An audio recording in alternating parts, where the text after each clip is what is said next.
যুবনেত্রীর বিধায়ক সুকান্ত বরগুহার মুর্দাবাদ অসম সরকার হায় হায় অসম সরকার হায় হায় আমার দাবি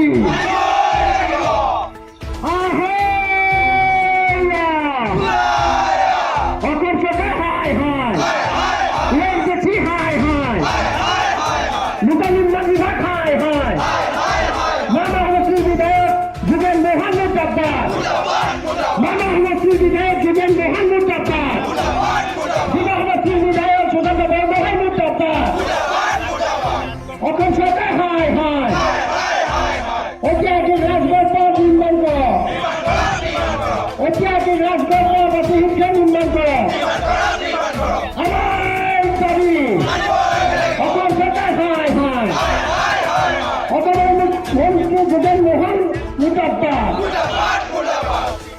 মালদা সমষ্টি বিধায়ক তথা পরিবহন মন্ত্রী যুগেন মোহন মুর্দাবাদ যুব সমষ্টি বিধায়ক সুকান্ত বরগুহার মুর্দাবাদ অসম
সরকার হায় হায়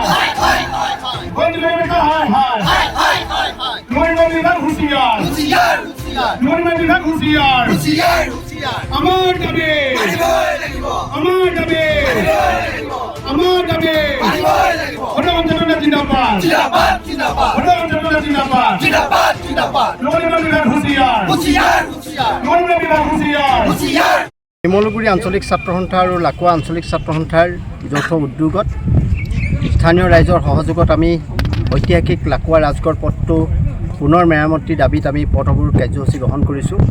আমি বাৰম্বাৰ বিভাগীয় কৰ্তৃপক্ষক লোক নিৰ্মাণ বিভাগ আৰু ONGC আমি দাবী উত্থাপন কৰি আহিছিলোঁ বিজ্ঞানসন্মতভাৱে এই পথটো নিৰ্মাণ কৰিবৰ কাৰণে। তেওঁলোকে ৰাইজৰ দাবী ছাত্ৰ সন্থাৰ দাবীৰ প্ৰতি গুৰুত্ব নিদি এই পথটো মেৰামতি কৰাৰ কোনো ব্যৱস্থা গ্ৰহণ নকৰাত আজি পথ বন্ধৰ নিচিনা কাৰ্যসূচী আমি হাতত ল'বলগীয়া হৈছে। তাৰ বাবে দায়ী হৈছে লোক নিৰ্মাণ বিভাগ আৰু ONGC। তেওঁলোকে যদি আমি জনোৱা দাবীটোৰ প্ৰতি সঁহাৰি জনাই যদি এই পথটো নিৰ্মাণ কৰিলেহেঁতেন তেতিয়াহ'লে এনেকুৱা ধৰণৰ কঠোৰ কাৰ্যসূচী গ্ৰহণ কৰিবলগীয়া নহ'ল। আৰু অসম চৰকাৰেও শিৱসাগৰ জিলাখন আৰু চৰাইদেউ জিলাখনক মাহীয়াই চকুৰে চাইছে। অসমৰ মুখ্যমন্ত্ৰী ডক্টৰ হিমন্ত বিশ্ব শৰ্মাই গড় কাপ্তানি বিভাগ চোৱা চিতা কৰি আছে। তেখেতে চাই থকা এটা ডিপাৰ্টমেণ্ট বিভাগ, এই বিভাগটোত কিন্তু শিৱসাগৰৰ আৰু চৰাইদেউ জিলাৰ এটা বাট পথ একেবাৰে জৰাজীৰ্ণ। সমগ্ৰ অসমৰ মুখ্যমন্ত্ৰীগৰাকীয়ে উন্নয়নৰ কথা কয়, দ্ৰুতগতিত উন্নয়ন হৈছে। তেওঁলোকে বিজ্ঞাপন দি ঢাক ঢোল বজাই থাকে। কিন্তু আজি আমি এই প্ৰতিবাদস্থলীৰ পৰা অসমৰ মুখ্যমন্ত্ৰীগৰাকীক শিৱসাগৰৰ চৰাইদেউ জিলা পৰিভ্ৰমণ কৰিবৰ কাৰণে আমি তেওঁক আহ্বান জনাইছোঁ। কি ৰূপত ছাত্ৰ ছাত্ৰীসকলে, সাধাৰণ ৰাইজ, ৰোগীসকলে কেনেকুৱা পথত আমি অহা যোৱা কৰিবলগীয়া হৈছে। পথৰ জৰাজীৰ্ণ অৱস্থা, এজাক বৰষুণ দিলে পথ নে পুখুৰী ধৰিব নোৱাৰে। তেওঁ পৰিভ্ৰমণ কৰি পেলাই এই ব্যৱস্থাটো, এই শিৱসাগৰ ঐতিহাসিক শিৱসাগৰখনক চাবৰ কাৰণে তেওঁক আহ্বান জনাইছোঁ।